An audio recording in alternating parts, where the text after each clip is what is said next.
जब देश सोता है, वे जागते हुए काम करते हैं। उनका कोई मुख्यालय नहीं है, कोई स्थायी कार्यालय नहीं है, कोई स्थायी पता नहीं है। उनका कार्यस्थल लगातार चलता रहता है। उनका काम कभी रुकता नहीं।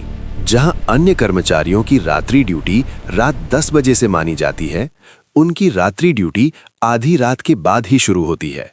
एक सिस्टम अपडेट के बाद, एक सॉफ्टवेयर के निर्णय के बाद। लेकिन बताइए, वे जिस HPC निर्देश की बात करते हैं, वो आखिर है क्या?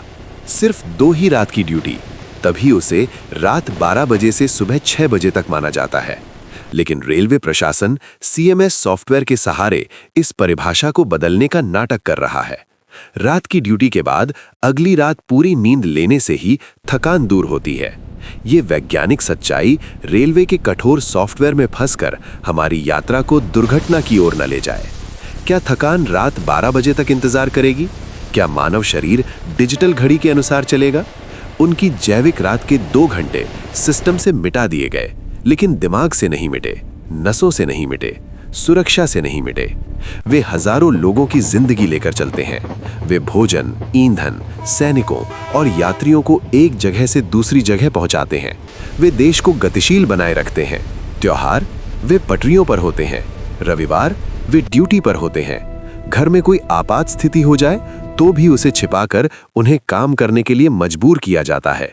उनके लिए कोई सुनिश्चित साप्ताहिक अवकाश नहीं है। पहले से तय छुट्टियां नहीं हैं। साल के 365 दिन पहियों पर बीतते हैं। अगर कोई लाल सिग्नल अनजाने में पार हो जाए तो सैकड़ों जिंदगियां खतरे में पड़ सकती हैं।